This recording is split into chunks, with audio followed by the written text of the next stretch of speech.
Hi అండి, అందరికీ నమస్కారము. చూడండి, మనము ఈరోజు పచ్చి బఠానీతో ఆలు కలిపి చేసుకుందామండి. పచ్చి బఠానీలు ఆరోగ్యానికి చాలా అంటే చాలా మంచిదండి. ఇందులో చాలా ఎక్కువ పోషకాలు ఉంటాయి. ఇది జీర్ణ వ్యవస్థను మెరుగుపరుస్తుంది. అదేవిధంగా ఫైబర్ కూడా చాలా ఎక్కువ ఉంటుందండి. ఇది మనకు న్యూట్రిషన్స్ చెప్తారు. మనకు న్యూట్రిషన్ డాక్టర్ దగ్గరికి వెళ్తే వాళ్ళు సలహా ఇస్తారు. పచ్చి బఠానీలో చాలా ఎక్కువ పోషకాలు ఉంటాయి. ఫైబర్ ఉంటుంది, ఐరన్ కూడా ఉంటుంది, మరియు జీర్ణ వ్యవస్థను కూడా ఇది చాలా మెరుగుపరుస్తుంది. ఇందులో గ్లైసమిక్ ఇండెక్స్ కూడా చాలా తక్కువగా ఉంటుంది. ఎందుకంటే షుగర్ పేషెంట్స్కి చాలా కూడా ఇది యూజ్ అవుతుందని మనకు న్యూట్రిషన్ డాక్టర్స్ చెప్తారండి. కాబట్టి ఇది ఆరోగ్యానికి చాలా మంచిది. కాబట్టి మీరు ఇది అదే రకంగా మనము ఇది ఎందులో వేసుకున్నా కూడా ఇది చాలా టేస్టీగా కూడా మారుతుంది ఆ కర్రీ. కాబట్టి ఇది తయారీ విధానం చూద్దాము. దీనికి నేను బఠానీలు తీసుకున్నాను, అదేవిధంగా ఆలు కట్ చేసుకున్నానండి. ఆలు మనకు చిల్కాతో ఉంచుకుంటే చాలా మంచిదండి. ఇందులో కూడా విటమిన్స్ ఉంటాయి. అదేవిధంగా నేను టమాటాలు, ఆనియన్స్, పచ్చిమిర్చి, మెంతి, కొత్తిమీర ఇవన్నీ నేను రెడీ చేసుకొని పెట్టుకున్నానండి. మనకు దీంట్లో ఉప్పు, కారము, అల్లం వెల్లుల్లి, జీలకర్ర ఇవన్నీ కూడా మనకు అవసరం ఉంటాయి. అది మీకు తెలిసిన విషయమే. కాబట్టి ఇప్పుడు దీని తయారీ విధానం చూద్దాం. చూడండి, నేను మూగుడు పెట్టుకున్నాను, ఆయిల్ వేసుకున్నాను.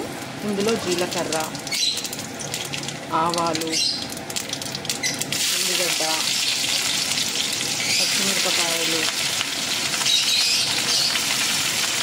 దాల్చిన చెక్క, కొంచెం అనాస పువ్వు, ఒక ఇలాచీ వేసుకుంటున్నాను, మసాలా,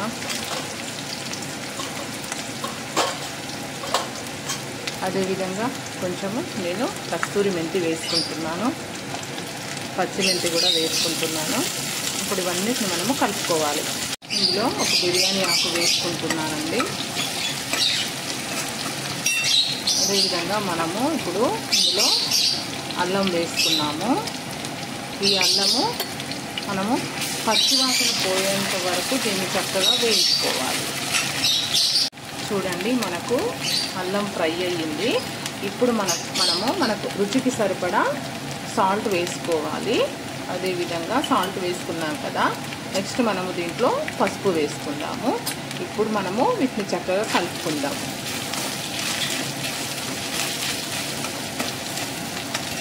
ఇప్పుడు మనం ఇందులో మన బఠానీ వేసుకుంటాము. బఠానీ వేసుకొని కూడా ఒకసారి చక్కగా కలుపుకుందాం.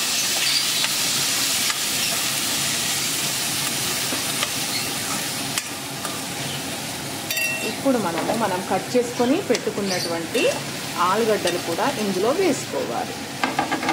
వేసుకొని చక్కగా కలుపుకోవాలి.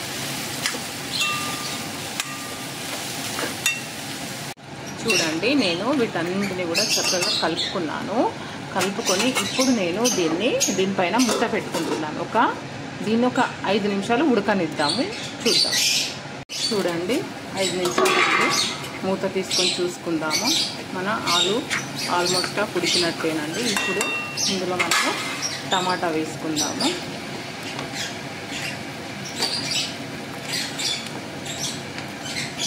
టమాటా వేసుకొని మనం కారం వేసుకుందామండి. ఇందులో చూడండి,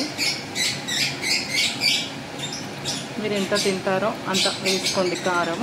నేనైతే కొంచెం ఎక్కువే వేసుకుంటున్నాను కారం.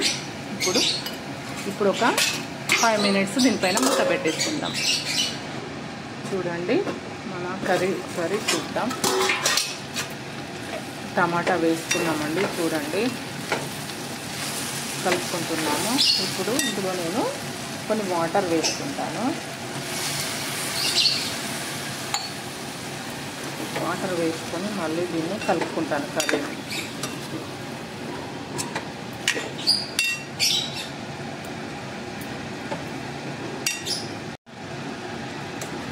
చూడండి, వాటర్ వేసుకున్నాను నేను ఇందులో.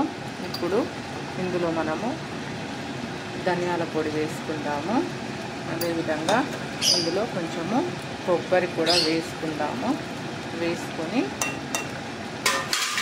ఇందులో మనము కొంచెము మన గరం మసాలా వేసుకుందామండి. వేసుకొని ఒక 2-3 మినిట్స్ మూత పెట్టుకుందాం, అంతే. చూడండి, ఇప్పుడు మనము ఇందులో కొత్తిమీర వేసుకుందాం. అంతేనండి, మన పచ్చి బఠానీ ఆలు కర్రీ రెడీ. చూడండి,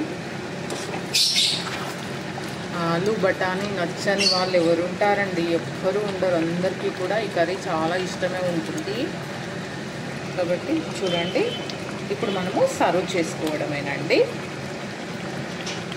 చూడండి, మన ఆలు కర్రీతో తినడానికి ప్రిపేర్ అయినాం. చూడండి,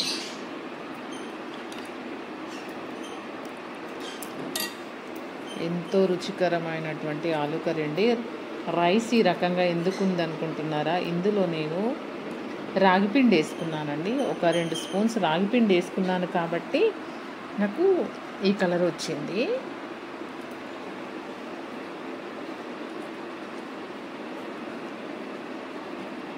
అంతేనండి, మన ఆలు కర్రీ రెడీ.